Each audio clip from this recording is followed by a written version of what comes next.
Hello there. This is going to be a session looking at a generic form of Scrum. Now, if you look on the internet and pick up Scrum Alliance, scrum.org, Scrum Study, there are a lot of different, that's just to name a few of them. There are a lot of different views of Scrum. There's a core element to Scrum, which I'm going to go through for the next few minutes, just to give you a basic understanding. If you've had a chance to look at a session I did on the organization and change point of view, you'll see in there that we look for an operations, that we have different flavors of Agile that fit underneath there, and one of them is Scrum. And one of the key elements about Scrum is it's about product delivery. So I'm going to look at the operational sort of functionality, product delivery point of view. But do bear in mind that I'll look at some of the aspects around that and then the change we might need to look in place if we want to look at running a project and where that suddenly changes. Because what will then turn Scrum into a project production framework is putting the governance in place, however you wish to do that. But I just want to give you an understanding of how Scrum flows to start with, right? So it gives you a better understanding, just to clarify things. As I said, there are many ways of looking at it out there. So let's take a gaming company as a simple thing, you know, Nintendo, whatever it happens to be, and look at what goes on in these companies from a Scrum perspective. We have 3 games here, 1, 2, 3. 3 games out there in operations already. And what happens is at some point in time, these owners of these 3 games decide they want to up the ante a little bit. They want to add a bit of so a new layer, a new complexity, new avatars, new levels, layers, whatever it happens to be, right? And because these games are already in operational mode, they're already out there, it's some change that they can put in place without having to, completely build a new game. For instance, if your operating system wants to release an update, as they quite often do, then they will release that as an operational mode, and they'll give it a change and release that mode, right? As a new addition to a new feature or utility, for example. Like we say, if we're getting down to security, critical updates, whatever, they're done under a different format like extreme programming. So let's have a look at what Scrum works at. These 3 guys, these 3 owners of these products decide they want to add this new extra layer of complexity. And the first thing they will do together is get together with a product owner. Right? Always interesting because quite often in projects we talk about products and then we talk about features and then we talk about requirements. But on that note, let's just have a quick separation out of those different terms. Products are things we're going to build, products or features we're going to build throughout the project. Right? Now, you could look at the fact that they become a requirement, not just because somebody wants them, but they become a requirement for the project because they're needed for the project at different levels. And this is what we call prioritization. Now, if we're looking at a project point of view, we prioritize them because the ones we must have in place to deliver the beneficial change. And then we look at the other requirements that should be there, but we can have a workaround. And the ones that, well, if we can put them in, we'll put them in. Like the icing on the cake perspective, okay? So, but it's a similar thing here. We have products, but they tend to be called requirements, features. It doesn't really matter. At the end of the day, there are certain components, features we need to build to give these guys, these owners of these games, their new layers, their new avatars, whatever it happens to be, and complexity. And then we'll get together with the product owner to produce something to put those requirements, products into, which is called the product backlog, which will be a list of all those products and requirements that they wish to have delivered at one point in time. Now that could change it, but the ownership now becomes between the product owner and the product backlog on behalf of these guys. So these guys will get their requirements in here like this, right? So their requirements will go into that product backlog. Now the product owner takes ownership of this. It's like an interface, if you wish, they take responsibility of getting these delivered, right? Which means looking at prioritization from a point of view of timing. Now in a Scrum, in an operational view, it's more about timing rather than critical. We don't have a project. We're not looking at benefits from that particular perspective. So it's more about when we need to get them in. And sometimes that's to do also with dependency. Some will have to get in before others because of a dependency between the requirements, the products as you wish, right? So the product owner then works with a Scrum Master. Okay. So the Scrum Master is now going to be taking ownership of orchestrating delivery of these products with a team. So I'm going to put the team up here now, right? The team will be the developers, the guys working down in the engine room, developing the solution and developing the requirements as we go along. So the product owner will interface with the Scrum Master to now look at getting this work done. And they do this in a simple fashion by producing out of this product backlog a series of Scrum backlogs, right? Which will be a subset.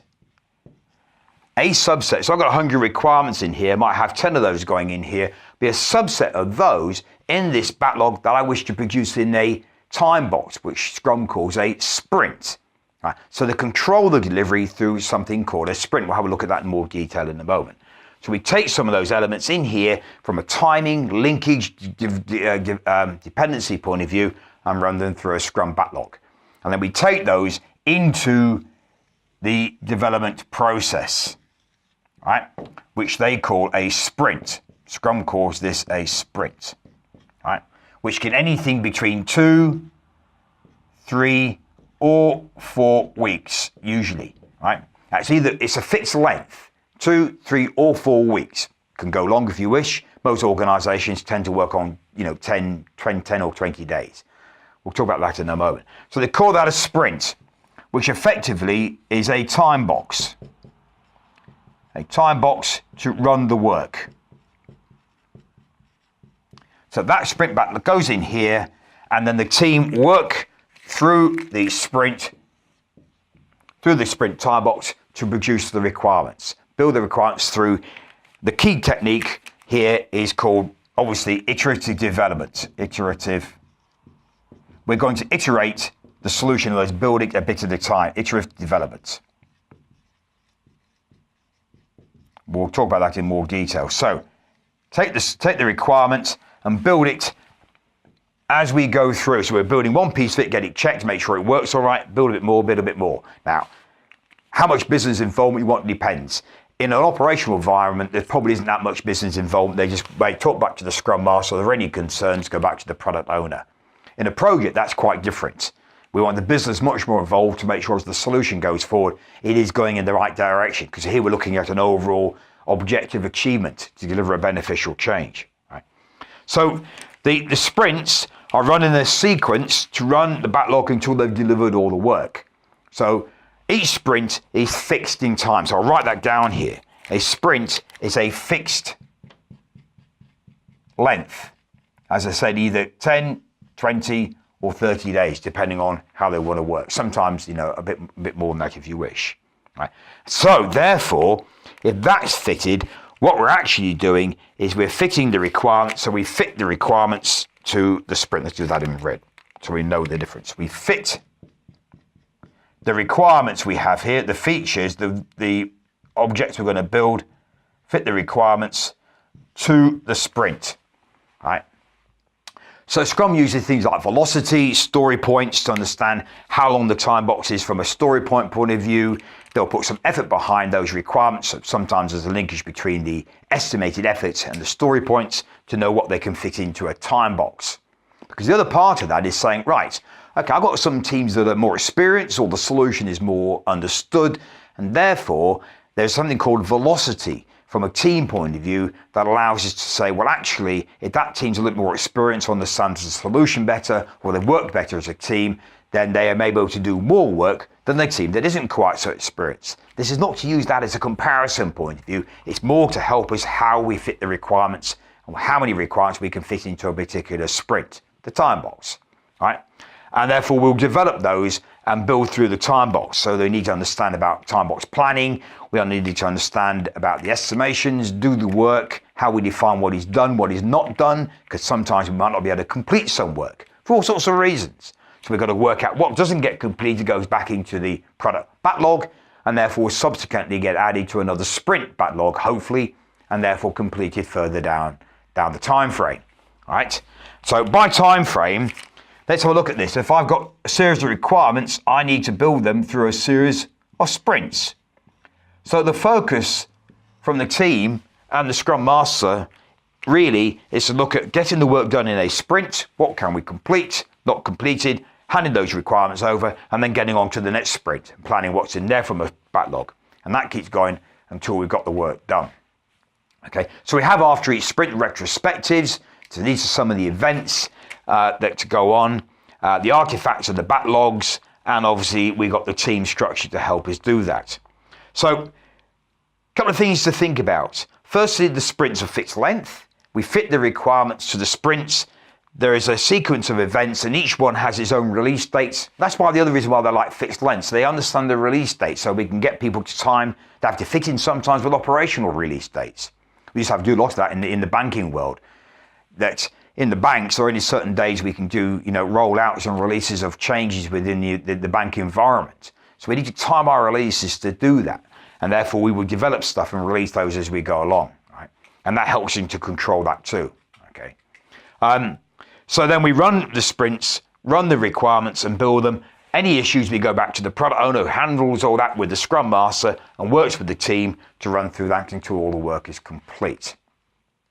Now, like I said, normally we go one sprint at a time until we complete the work, or the guys have said, we've got what we need, let's sign off and we don't need any more work. But usually it will continue, other stuff will get added, depending on how that environment works. Every environment's different, so that's what you've got to think about. Now, just to look at this from a different perspective, a couple of things to think about. Because the sprints go on, it doesn't really matter about a time framing point of view, both from a prioritization, except from a linkage and a timing point of view. But also the lengths can be fixed. Now, when we're running a project, that is slightly different. We need to look at it differently. A project now has a controlled time frame, right? So what I want to do is up here, put a project time frame up here. So this is my project delivery plan, for instance, where I need to run through a series of gates to help govern the projects going on so I don't keep going through. We'll talk about this later. I'll be doing the builds in each of these particular stages, increments, as you will, right? Now, because in a project we've got an overall deliverable, right, and I have a time frame here to work with, another time box if you like, it's a time box, same thing, or work package, right? Now I need to take a different view because all the requirements being produced here are all linked to each other, right? There's a dependency. We'll see that in another session on product-based planning, how that obviously becomes much more evident. And when I want to build a group for a release of requirements here, I want to make sure that at least those requirements within that time box are related to each other. So that's the first consideration. No point putting stuff in there if I don't really need it. There are ways of doing that, or reasons for putting requirements into a time box without a bit of contingency, for instance. Right? So what it now says is I want that time box to be an efficient, effective length. So now what we do the opposite to sprint. We fit the time box around my requirements to the requirements. So it's quite the opposite to what we do in a sprint. So this is the project view point of view, right? So this is the project view. So make sure we get the difference, right? In Scrum, we're just going to deliver them to a fixed length for various reasons, keep control of it that way, release dates. It's helped to work out what the requirements are, but there's no project view, so it's not that critical or helpful to do it any other way. From a project perspective, I want to make sure I build a group of requirements for a sub-release. They need to be related to each other, so I've got something like that to do just that. But I want the time box to be of a sensible length. So in this case, our time boxes here are going to be 2 to 4 weeks in length. So anything between 10 to 20 days on average, right? So it could be 11 days one here. I could have a 22-day one here, because sometimes it might need 22, 18, and overlap with, say, a 16-day time box or a 12-day time box. It's related to the requirements I need to deliver. This is one of the major differences between a Scrum from an operational point of view and their sprints, as opposed to a time box in a project when I'm running a group of requirements that need to have a fixed time frame, a specific time frame around those specific requirements. So that's the first consideration. Second thing, we now have no end date. So again, it doesn't have an impact in that respect, but a project, we want to make sure it is fairly effective so we know what we've got to deliver and how long it's going to take and when we need to deliver to release things. So we need to know when we can release subsets of requirements again. So that's part of why all these increments may be different lengths as well, because the time boxes are going to be different lengths. The third consideration to have in place here is that there's quite often a lot of consideration about roles. We've got 3 roles here: product owner, Scrum Master, and team. Now, team, that's quite obvious that going to be a set of developers or whoever, people are going to do the builds. That will be the same between an operational and a project environment. But when you get into a project, I think too often people say, well, how can a Scrum Master fit into a project? This is not a consideration. The Scrum Master has a role with certain definitions about responsibility and accountability for a Scrum.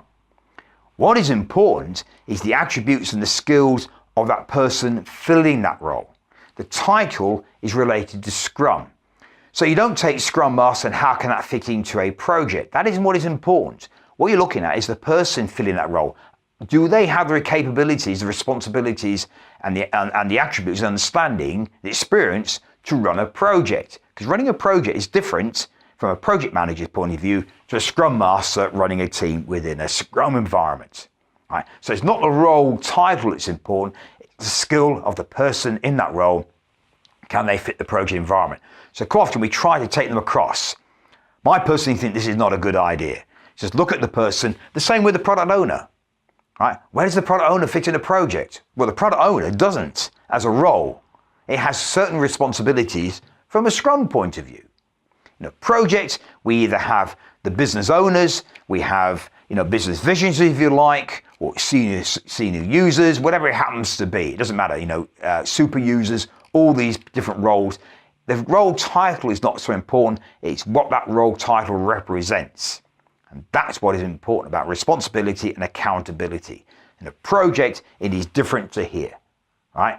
So in a project, there is a vision. There's an overall beneficial change in place. So that role needs to have a different viewpoint to what's going on in here. So just bear that in mind. But here's a general overview of a Scrum. And at the end of the Scrum, we have things called retrospectives.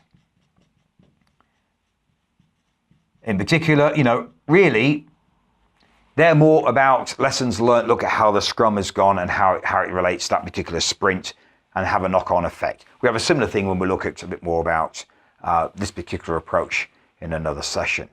Okay, so these are the main things going on within a Scrum environment. There's a few other additives on that. This is just to give you a core element. And part of that, which will give you an understanding of the differentials between a Scrum delivery and operations and using Scrum, if you want to use it, because it's iterative development really, in a project environment, and some of the nuances, particularly how we fit the requirements and time boxes together and the roles we use within it, and the viewpoint about the overall delivery.